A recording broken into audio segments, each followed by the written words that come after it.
Finally, those of you who are local, it won't take you too long to kind of figure out where this probably is, but as much as the owners have been thrilled about sharing the project, it would be great if you respect their privacy and the privacy of the neighborhood, and don't go trying to tour it on your own. But do feel free to reach out to Mike or us directly, and happy to answer more questions as we go. So with that, I will turn it over to Mike and Hannah out at the job site. Thanks, Andy. Hey there. Can you hear me okay?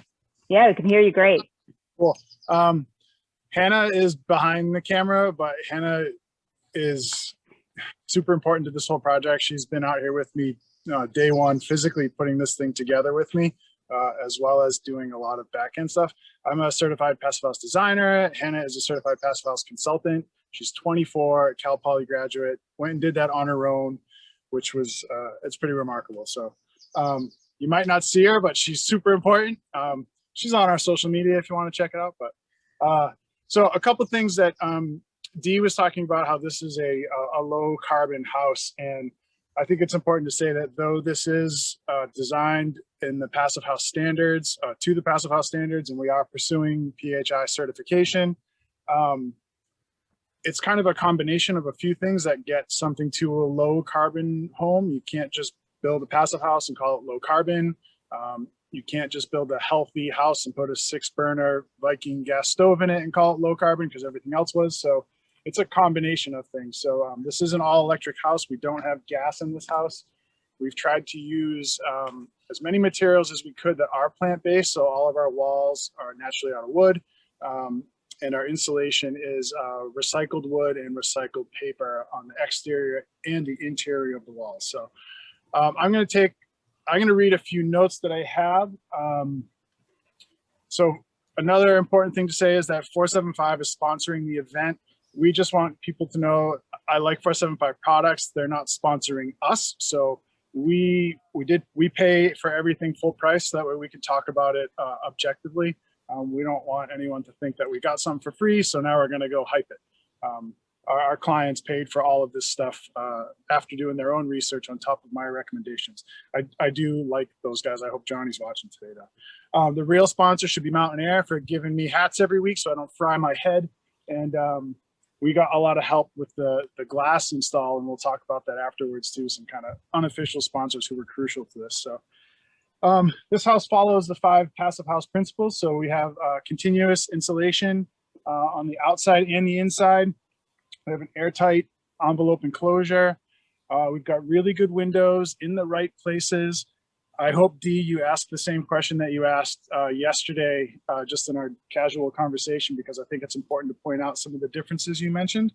We'll show you the balanced ventilation system, and we will show how all of that culminates in a reduced mechanical system, and then how we top that off with renewable energy.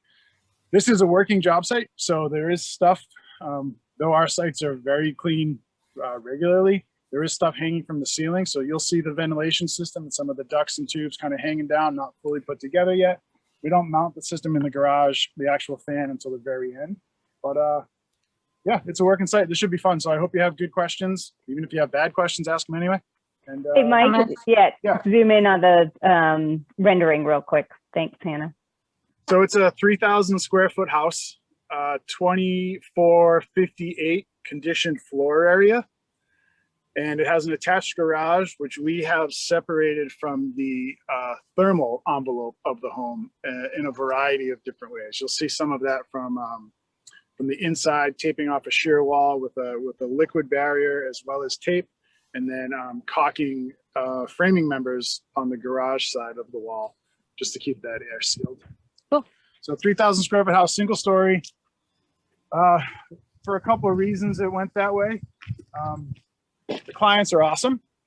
You know, they're quirky clients, just like all of us have quirky clients, but they're really cool. She's a nature photographer in her retirement phase, so they wanted to move here from San Francisco, and they knew they wanted to build very lightly on the planet. They also really love the neighbors that are here, and they had the opportunity to build a 2-story house, but they really didn't want to upset the views of the people who live to the house to the north. who are from Newton, Mass. Shout out, Massachusetts. So there are a few different driving factors. They are a bit sensitive to VOCs and poor materials in the house. That was, the homeowner is very into the energy and aura of a project. So those were things that were important. That's kind of how we got brought on in the first place. So if you've been to our workshops, you'll see that we often talk about the use of mock-ups. I really encourage using mock-ups. Some of the workshops we teach, we show slides of the framing crew that really utilized this mock-up in helping to put this house together. I spent 2 days with the belt on, up on the roof, framing with these guys, and then pretty much realized they were using the mock-up that I had designed weeks before and figured out how to put it all together themselves. I was really just getting in the way at that point. So what we want to show you in the mock-up though is the air sealing system that we've used. And we're showing it now because it's 99% covered up in the actual home. So this is where I used a peel and stick membrane.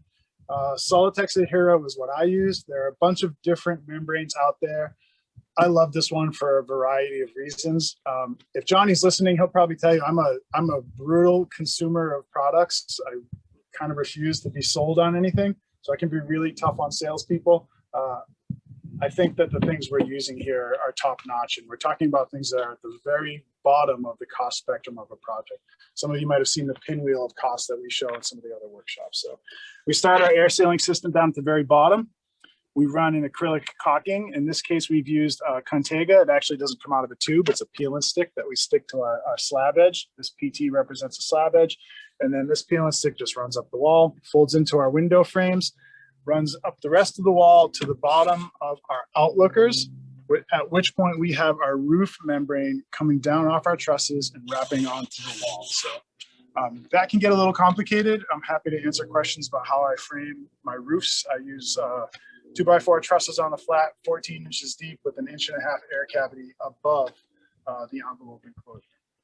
So this is really the last time we're going to get to see the airtight enclosure because it's already covered up with everything else on the house. So. Should I go ahead and show the video now, Mike? Yeah, I think we can do that. Okay, here we go.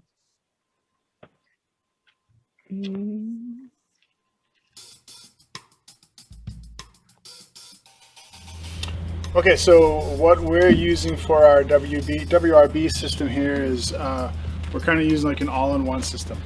So this system that we're using is we have 1/2 inch CDX for our wall sheathing on top of 2x6 Doug fir. We are using, this is a Solitex Adhero membrane. We get it from 475.com. There are a lot of membranes out there. Tyvek, DuPont, Blue Skin. You can use any system that works for you. This works for me because I'm familiar with it. I had some left over from another job, so we thought let's continue rolling with it and use this one. It is probably the best WRB available on the market. Our airtightness starts at the bottom. So we have, we're using an adhesive, acrylic adhesive attached right to our slab. You can do this a number of ways. Some people will use a gasket underneath their sill plate, which I have done in the past. I've used a 2x6 rubber gasket underneath my sill plate to start my airtightness system. But then in that case, I still need to worry about my wall airtightness. So with this particular system, with an adhesive attached right to the slab, and then I can attach my wall membrane right to it, that starts everything. So I don't have to worry about an under sill plate gasket. So we've got that little acrylic adhesive. It's called Contega. You want to use an acrylic because we're going on to a surface that's a little wavy. We use board formed concrete footings in California. So we just use Douglas fir 2x12 to form our concrete footings. So we have lots of little waves and dips. And I really like this particular adhesive because it goes into all the little dips. So I'm not worried about it skimming over and having a little crack of airtightness go through there. So that adhesive goes on, and then our wall membrane, which, it's our bulk water protection as well, and also starting our airtightness system, attaches to that adhesive. I think it's been tested up to 100, 150 years. So we have another 14 inches of wall that's going to be constructed in the next week. and our roof trusses will sit on that section, and our roof membrane will come down our trusses and wrap down onto the wall membrane, and we'll be attaching outlookers to the roof trusses. So we'll have a continuous air tightness barrier from the sill all the way up to the walls, up to the roof, back down the other side of the house. So.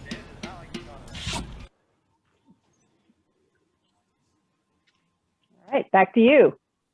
I don't know if any of you have ever made a video before, but it's so weird to hear yourself in a video. It is brutal. So at this point, we should orient you as to where we are in the house. So I'm looking at the north side of the home, and it's almost dead north. It's off by just a few degrees. So we've got kind of a true south facing side of the house. East side with the sun rises in the morning. West side, Bishop Peak is just to our northwest, like just over our shoulders here. So the sun does start to get into the shade. You can almost see it through the trees. Around in the summertime, around 5, 6 o'clock, and in the wintertime, around 3:30 or so. But that gives you an idea of where we are. So this is the north side of the house, and then we're going to walk through to the south side and show the interior. So here we can show what we've used for exterior insulation. This is a wood fiber product. This is Gutex. There are a few different manufacturers that make it. I don't know if there are any that are readily available in America yet. 475 does sell this. We got this from a lumber company in Oregon through 475. It was really easy. I think it was a 2 or 3 day shipping turnaround from the time we ordered it. There's a lot of pushback against exterior insulation. 3,000 square foot footprint, 9 foot tall north side walls, 12 foot tall south side walls. Hannah and I, with the help of Timon for one day, pretty much did this whole exterior insulation process in a total of 3 days by ourselves, kind of goofing around, not really working the way a full crew would. I would imagine a framing crew or a plasterer crew could put this on in 1 day total. So it's a tongue and groove wood fiber board to promote drainage. This particular board has a little bit of paraffin wax, a small percentage of paraffin wax in the mix. So it is rated to have exterior exposure longer than your average wood fiber board, which worked out well for us because pandemic. So it took a long time to get our windows, and construction crews are really stressed right now. So getting our metal roofing, it's really only one game in town to do metal roofing. It took them a little while and a lot of pressure to get out here in time. So this did get pretty soaked. We got some heavy rains, 17 feet. The rain blew inside our home, and this stuff dried out within 24 hours. And within 24 hours is phenomenal. You put a moisture meter on it, it wouldn't even register. So that's our exterior insulation. The whole point of this is to build a very comfortable house. You have to eliminate the thermal bridging factor that happens with our wood sheathing and then our framing member. So our temperatures will travel through the framing member. So inside, outside, outside to inside. Basically, we want to stop that highway. And without question, the best way to do it is to wear your jacket on the outside, the same way we do as humans, and the same thing we do with our cars. We should be doing that with our houses. Houses cost 20,000 times more than our vehicles, and we seem to push back against putting that jacket on. So this is our exterior insulation. This little stuff at the bottom is just for splashback before we got our roofs on. I didn't want it to get too soaked. We didn't have any drains on yet, so that's a little extra edge, mostly just muddy at this point. Mike, we're getting a couple questions, just specifically it's Gutex, and then if you could talk about the R value of the cavity and the exterior, and then I'll show that video whenever you're ready of the installation. Yeah, this is a good conversation around R value. So we're using dense packed cellulose in our walls, which gets us to about R20 or so, depending on which 3-point something number that you use. And then we have a 5.6 R value in our Gutex. So that gets us to about an R26-ish is what I wrote. But it's interesting when you run this program, when you run this house through PHPP, which is the Passive House Planning Package, that's an energy modeling software that takes into account framing factors in great detail. So our real R value is actually about an R18. So even though we say, oh, we got an R26 on our walls, our real R value is around R18 when all is said and done. So Yeah, if there's But questions. sorry, and with thermal bridging, it'd be like an R13. I mean, a regular wall assembly is often downgraded much more than this one is because of the blocking the thermal bridging. If you didn't have this exterior insulation, you'd be at an R13. Yep. Yeah, I think we can show the video. Hold on.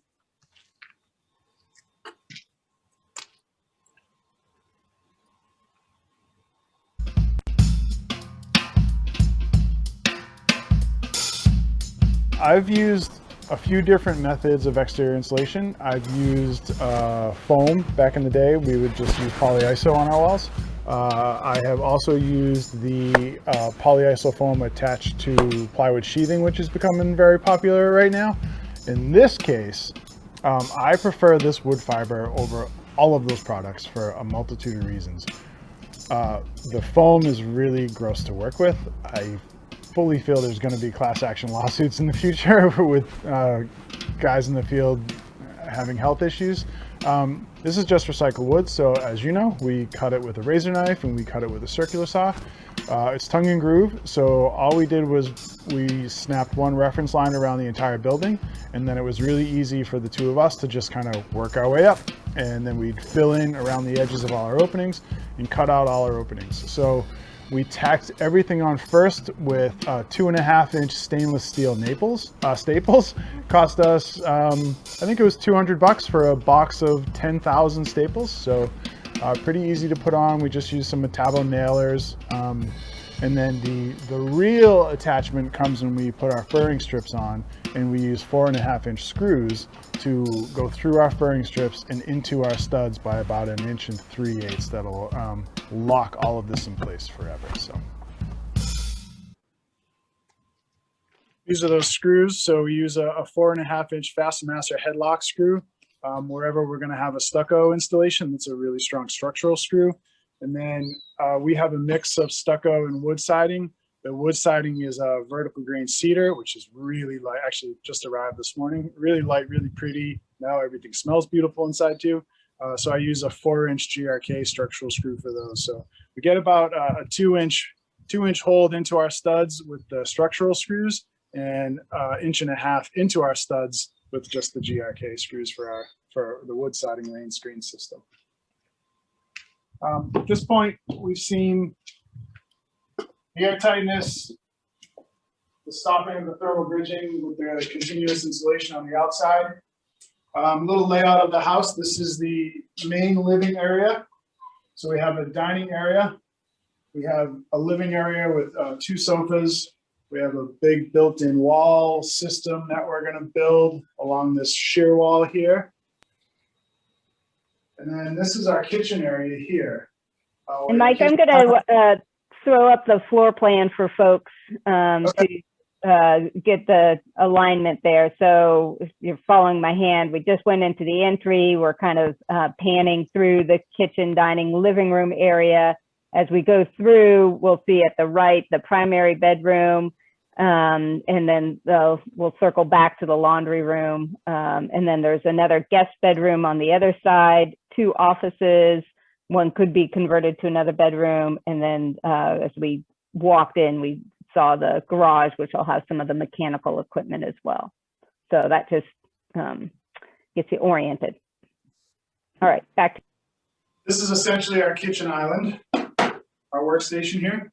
So we'll have our 36-inch induction cooktop.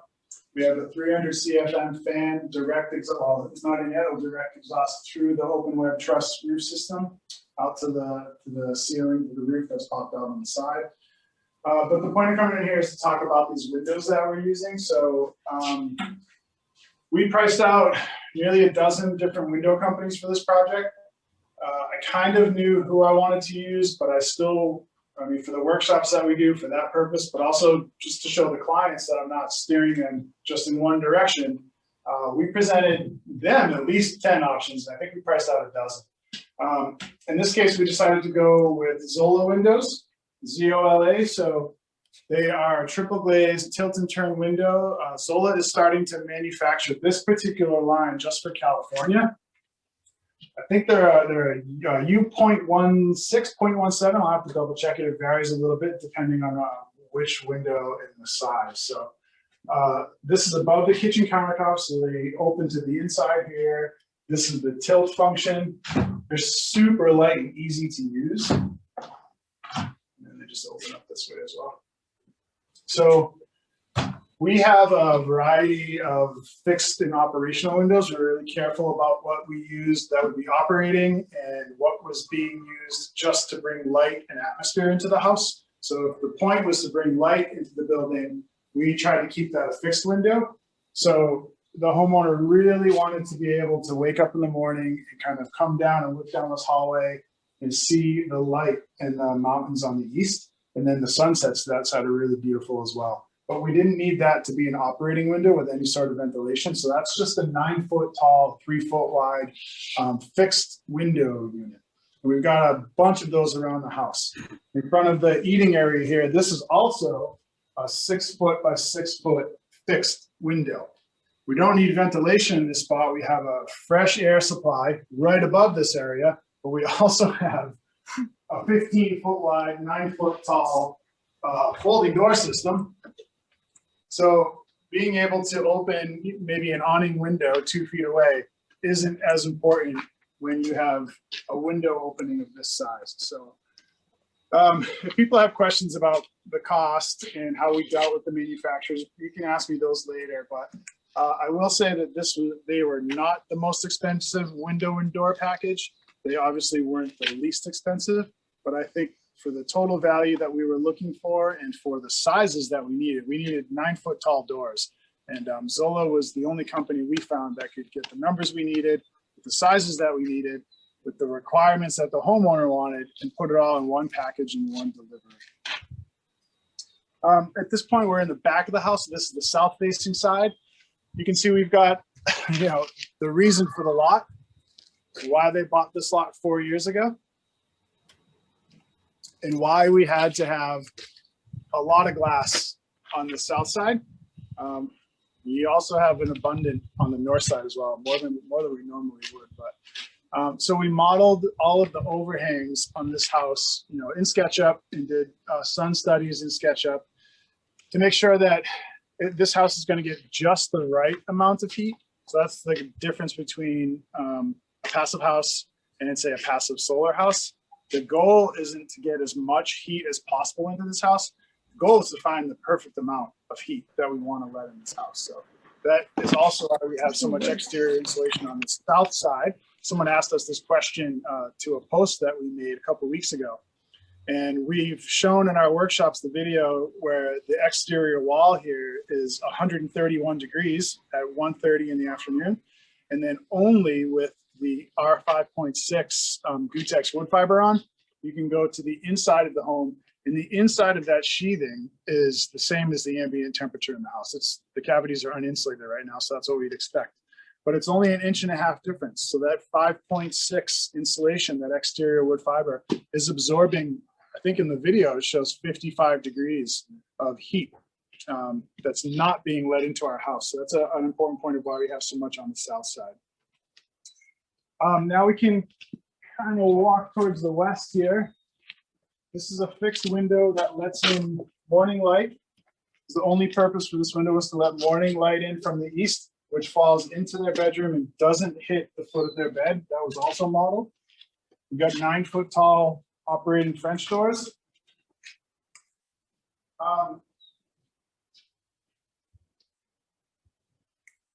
Cool thing to show that isn't part of passive house.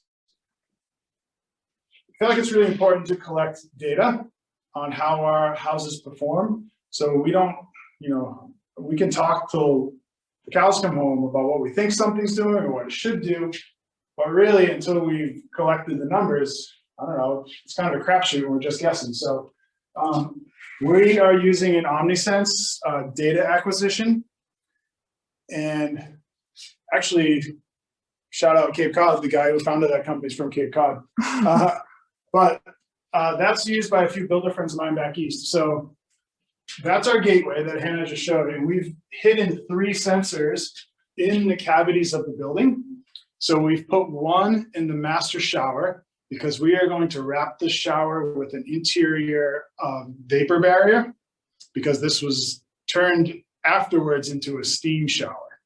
So we have to be really careful about not letting too much condensation or any condensation into our ceiling cavities. And then we've put two others in our south side of our metal roof to monitor that the way that I build my roof with the 1.5 inch air cavity above it is actually going to work.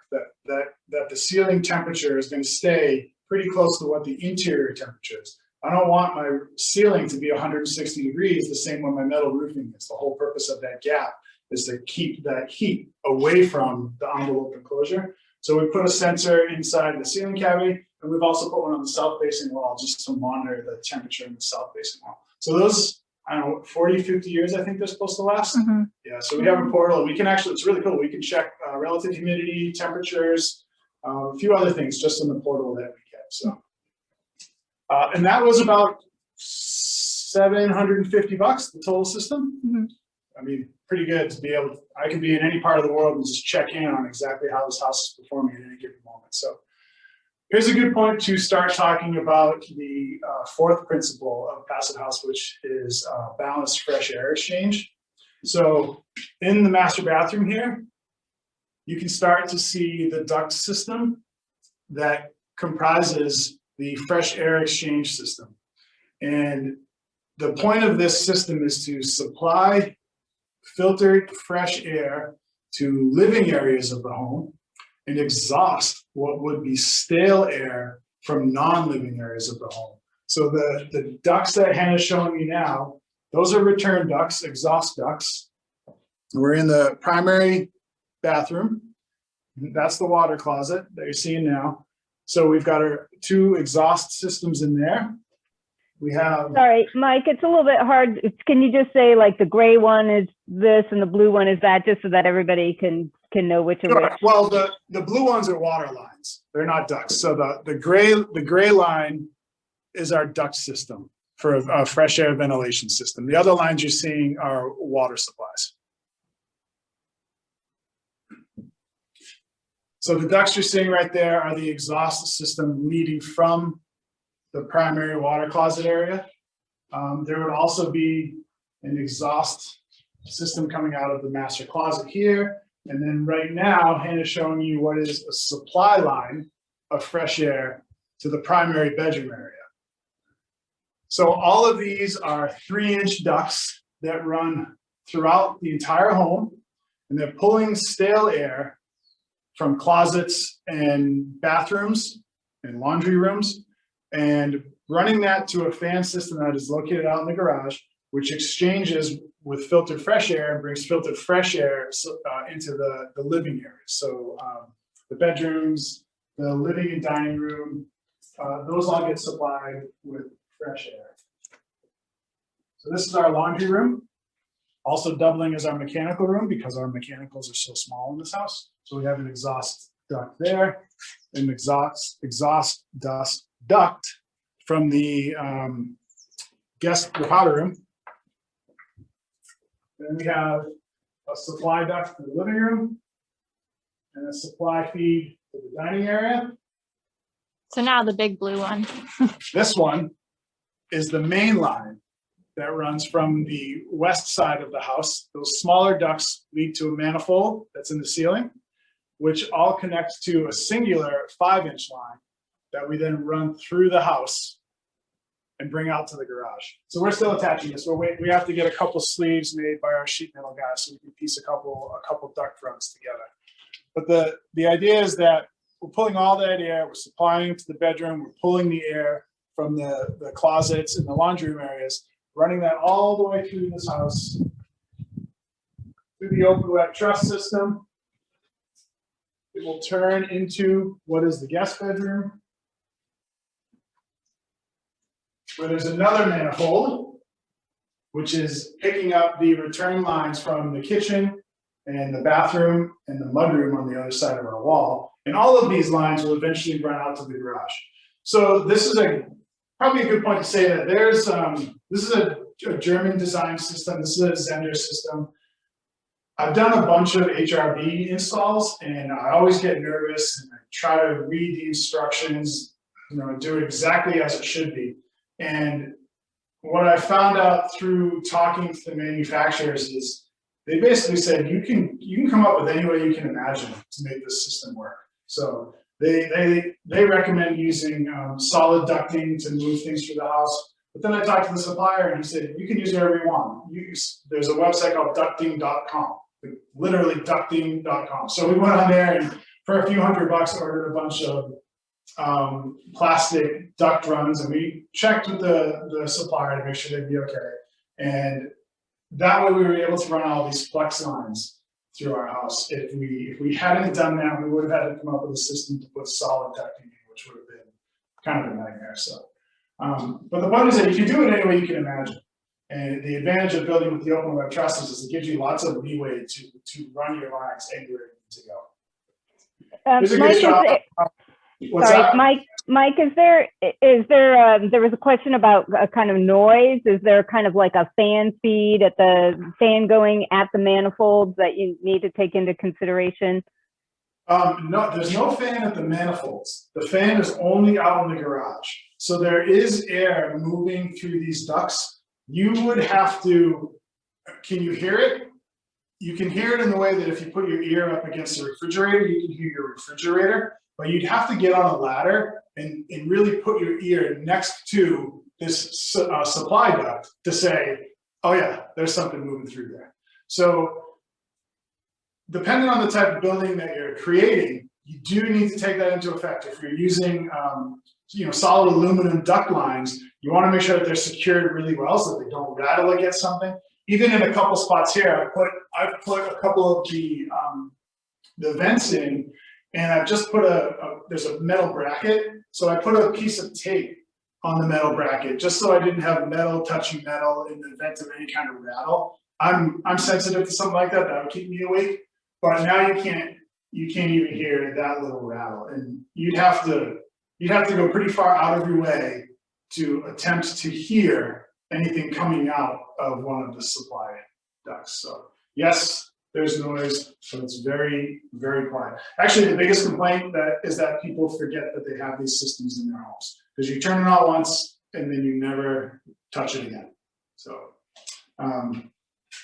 you can see that this is this guest bedroom wall here is adjacent to the garage. So this is how we've air sealed an interior wall, which is part of the conditioned floor area, from the garage, which is not part of the conditioned floor area.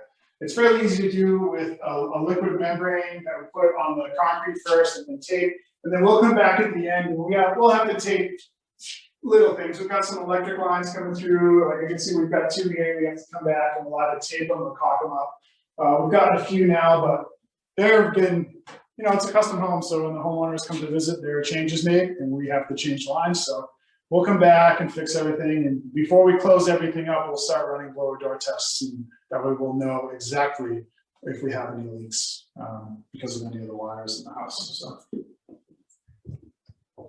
So that's an overview of the balanced fresh air exchange system. So we're going to turn through the mudroom, out from the garage. And this is the actual fan unit.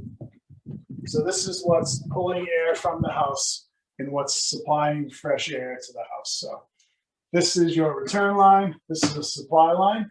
These two branches will go up and come down the wall and turn and go out at various points. So one will be exhausting air and the other is pulling air in, and they bring it down the ducts into the system with filters. There are two filters inside the system. And then that fresh filtered air gets put back into the house in the living areas. This will get mounted up on the wall here. That's what that yellow Romex is for, to mount that up on the wall, but we won't do that until we start plastering. We're just about in the finished stages. But I did want to unbox it and show people so you can get a little idea of the scale of what these are. They're not real heavy. I won't break anything, but that's the culmination of the balanced fresh air exchange system with heat recovery.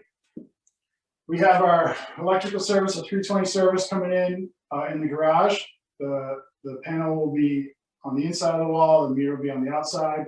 We've left more than enough feet for our battery backup system. I think we're going to use an N-phase system and not a Tesla Powerwall at this point. We've switched the systems that we're going to use. N-phase is supplied by a local company in town, Pacific Energy. So I'd rather stay with them than go with Elon's company. I don't know where they're coming from. So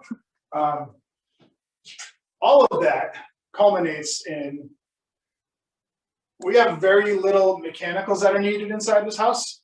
So our heating load is very, very small. The heating demand in a passive house is always going to be really low. You're never going to need anything that cranks out a lot of heat, but the entire load is really small. So that's why we can get away with, not like we're getting away with anything, but we can utilize just one small wall-mounted mini split.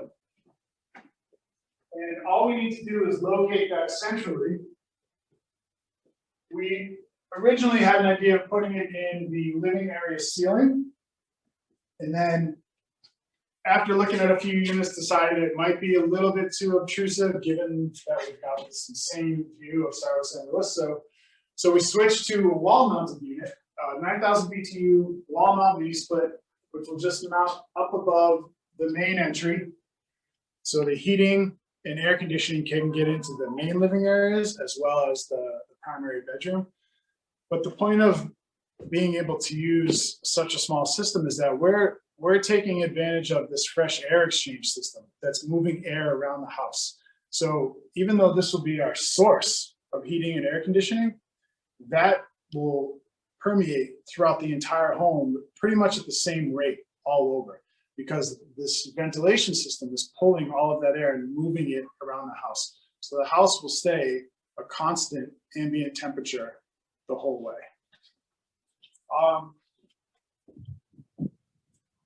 We'll be using a very small PV system on top of the garage. I think it's a 3.6 kW PV system.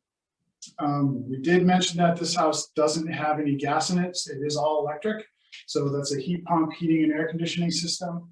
We are using a Sandin hot water heat pump, and this is our laundry room. This is also the cabinet that will house our water tank for our Sandin. And then we have two areas out here for our condensers. We'll have a fiberglass pad on the ground here, and another one will be up on a concrete patio. And those are the two condensers that we have. That's our entire mechanical system. A heat pump for heating and air conditioning, and the Sandin heat pump system for our hot water. And I think that about wraps us up. You want to show the gas line? If people are interested. Yeah, let's see. Yeah, so we kind of knew we would not use gas in this house from the very beginning. The homeowners knew that there was a way. I, of course, know that there's a way. So just for fun, and because we teach these workshops, and I think it's important to, be unbiased and talk about real facts. I got a quote from the gas company. I told them that we would be installing gas, so I had them come out and measure everything up and showed them where we would put a meter. And it's about a 70-foot run, this orange line here. So it runs from the corner of the garage where our gas line would go. You can see the yellow flags at the top of the driveway. And the quote to install that line was $11,000. So our entire PV system is $9,400. So we avoided gas, saved a bunch of money. The entire house will run on renewables. Oh, here's a great example of why we've got triple pane windows. A car collection from the neighbor next door. You might get to hear it. Oh, that's the fastest they've ever gone by. They usually stop at the driveway and rev their engines. So sound attenuation played a role in some of the choices that we've made here too. The neighbors who are from Massachusetts.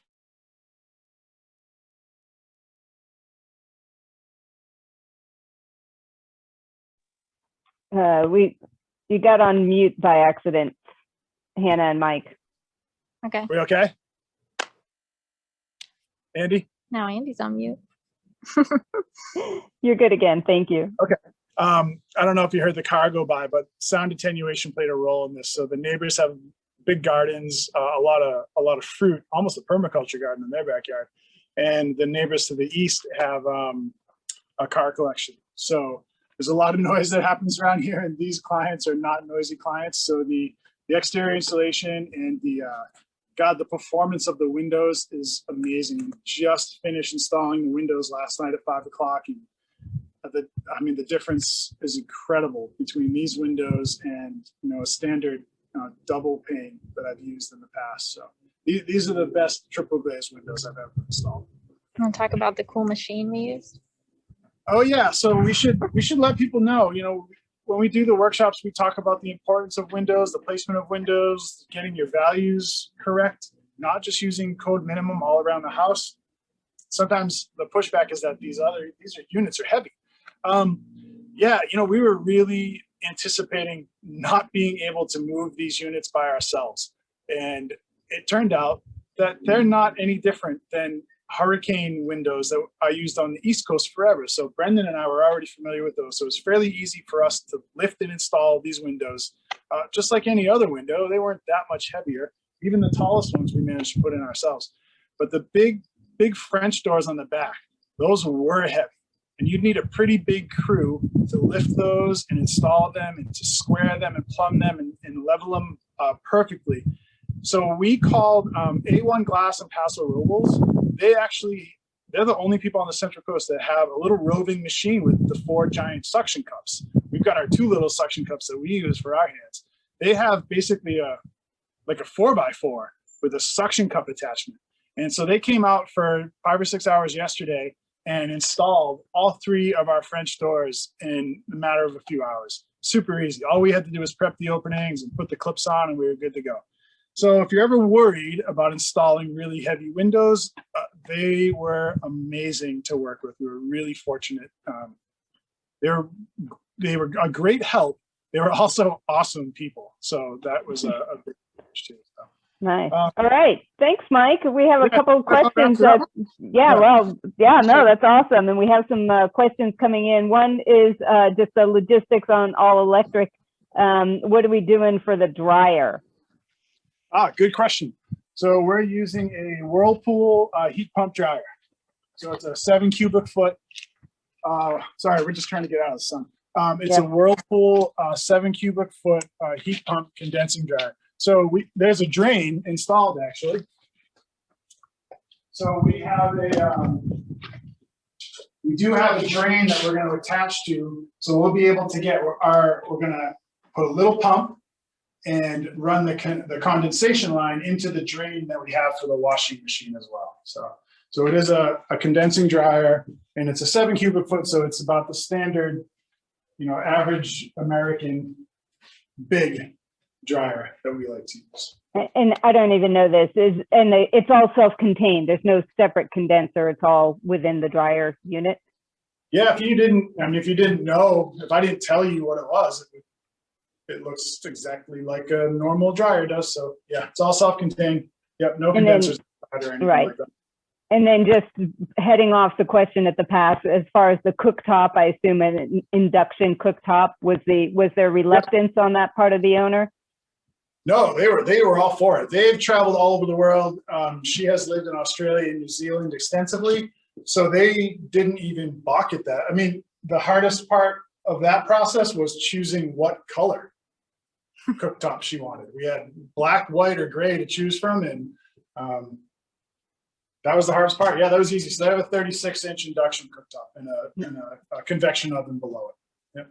Awesome. And Julie Clayton is pointing out that a condensing dryer means no exhaust duct. And then similarly for the cooktop, you don't have to have the same kind of exhaust requirements there. So. Yeah, that's what I was talking about. We don't have your typical big kitchen. I don't know. I don't want to say fancy because I don't think they're fancy. I think they get in the way. But so we're just going to have a ceiling mounted, basically a larger bathroom fan, a 300 CFM bathroom fan with a direct exhaust out the sidewall. And Grant Murphy from Imbalance, two of us scratched our heads over that one and figured that process out. So Grant was a huge help in that. And yeah, the condensing dryer, the heat pump dryer, no venting.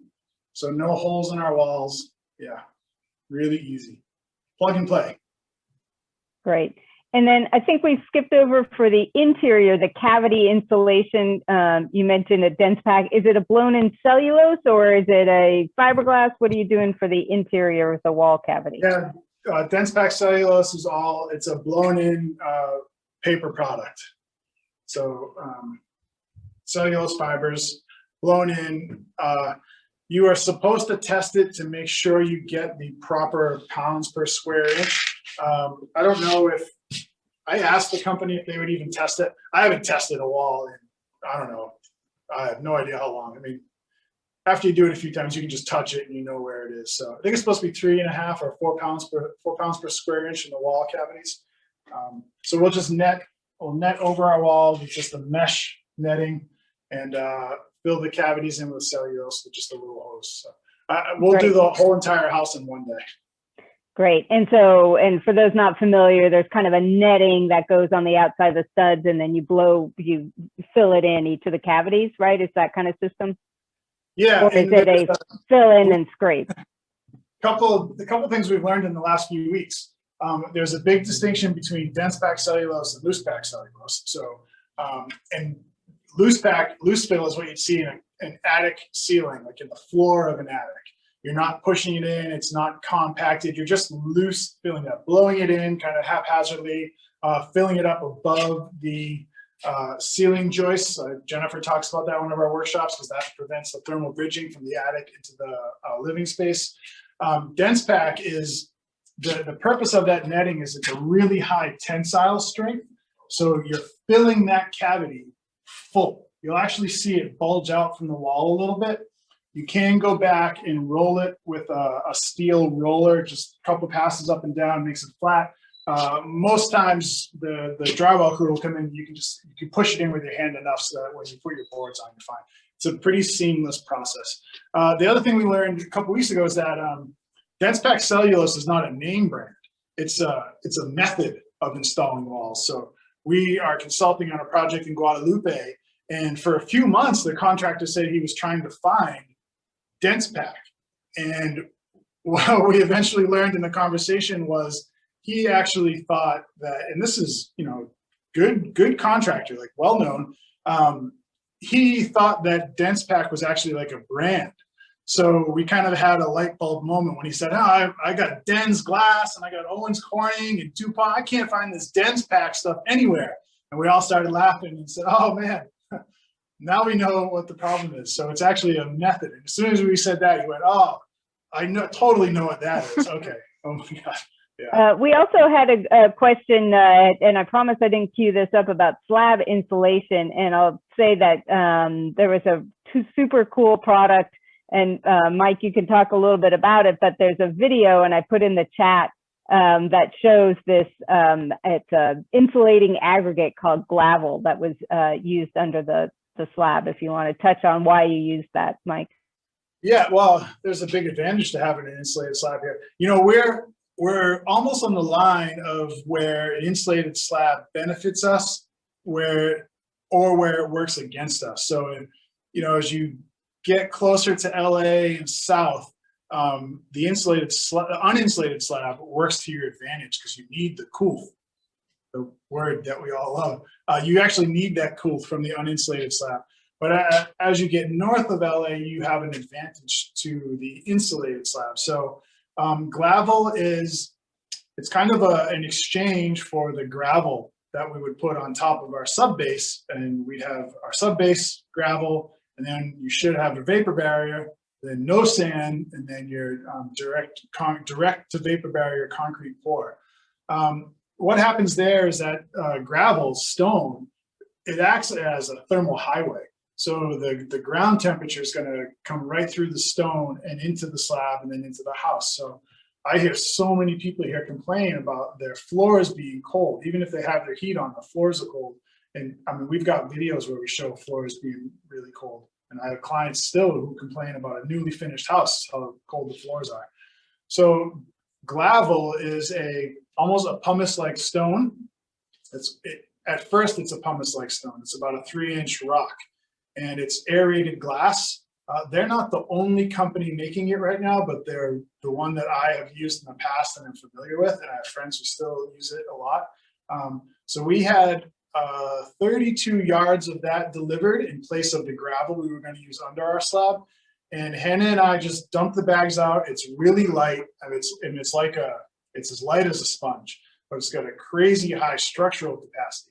So you just pour it out, we push it around with a broom, and then we ran 2 plate compactors over it for a few hours and did the whole entire slab. And you end up with almost looks like a rough asphalt. And then because as you compact it, the larger stones break down, and then you do it one more time, they break down to about a 1-inch rock, which is what we're pretty familiar with under our slabs. And that breaks that thermal highway from the ground to our slab. So we use that, did a vapor barrier on that, and then our direct concrete pour. Thanks. Yeah, so that's a fun video you can find on the website in Balance or in the link there. Let's see, a couple other loose end questions. Ian has been on here and helpful with some updates along the way, and asked, where does the makeup air come from for the exhaust associated with the kitchen hood exhaust? Yeah, good question. So that's probably one of the hottest push button topics in Passive House. So, because you've built this very tight envelope, we're controlling all of the air infiltration into this building. So we don't have any unwanted infiltration into this building. In this instance, the homeowners are not foodies. They confess to very rarely cooking at home. So they are quite fine to crack the window behind them to have makeup air in the home. That fan, the kitchen fan, is in all likelihood never going to get turned on because we have an exhaust ventilation fan in the kitchen already, but code requires us to have a directly related to the cooktop, to the stove, exhaust fan. So that's why we have that 300 CFM fan above the stove. It'll be on a switch in the island, and if it's turned on, they can crack the window right next to them, tilt and turn window. So that's where we'll get our makeup air. Rob Nicely up in Monterey, he's built a few passive homes, really high end, Carmel by the Sea kind of homes with these big, huge Viking, 6 and 8 burner stoves. And Rob's developed a whole system with flaps on ducts that are on switches. So when you turn the fan on, if you've got a 6 burner Viking gas stove going, you definitely need to exhaust that with a makeup air system. So Rob's built this whole fan system that he puts into his houses. We won't need it here. But that's a always developing topic, I think, in the passive house world. Yeah, it's generating a little bit of chatter here about so the role of the ERV, bringing in the fresh air and where's the air balance and all of that. So is there any, I think I've covered, there's certainly some nuanced topics. There are specific questions about maybe the window that U values, et cetera. So I think if you want any of those types of questions answered, I'll put Mike's email here in the chat so you can ask those directly as well. And but is anybody else before, it's almost 1 o'clock, so I want to make sure we wrap up, but any other pressing questions or comments? If somebody, you're allowed to unmute and ask away, and otherwise we'll wrap up with I think at the end. So anything else, or Ty, is there anything that I missed? I think, Andy, it's important to say that, every project is different. So as soon as there's the question about kitchen exhaust, that's like the #1 topic in Passive House right now. How do we deal with kitchen exhaust? So there's 100 different answers for 100 different projects. There is no one specific way. The way that we've done it here works for this house. It doesn't mean, I'm not talking just about kitchen exhaust, exterior insulation, the windows. It's not a principle of Passive House, but the PHBP modeling is included in Passive House, but very specific energy modeling is really necessary. And whether that's through the Title 24 modeling that we've done and talked about how to utilize that, or it's through PHPP, but really good energy modeling will tell you what your building needs. So every building is going to be different. Every location is going to be different. The way that we've done it here, you know, it might not work on the other side of Bishop Peak where they never have shade. Or it might not work in South Hills. It might not work in LA. Xavier's house in LA is totally different than this house, but still has the same standards. So yeah, everything's different. Great, thanks. Hi, Johnny here. I just wanted to say, first off, thank you so much. This was easily one of the best virtual tours I've ever seen. You guys put this together so well to have the have the bits and pieces all come together. I wanted to say, you know, at 475, we work with people all across the United States and Canada, and I see a lot of passive house builders all over the place. And one of the things I can always tell when something is really well planned is all the clean lines that you see everywhere. And you see this big time in this project is that, you know, everything is just right angles, taped cleanly. And you can always tell a well-planned ahead of time project when you see all those complicated connections that look just so simple. And that's why I feel like this is such a great example project. So I just wanted to put that out there. Thanks, man. I appreciate the kind words. We appreciate it. It's been a lot of work, but it's a lot of fun. I can tell you've done a great job, you and your whole crew. Thanks, Johnny. I second that, Mike. This is Ian at 475. Great project. Thank you so much for sharing all the details. And yeah, it looks amazing. Great job. Thanks, guys. All right, and with that, we'll turn it back to our hosts. Thanks everyone for being here and being a part of this. Great. Thank you so much, Andy, and thank you, Mike. This was just phenomenal. We feel so fortunate to have a local project to be able to highlight. And thank you to the San Luis chapter for letting us borrow a project in your county. Hopefully we'll have one in Santa Barbara next.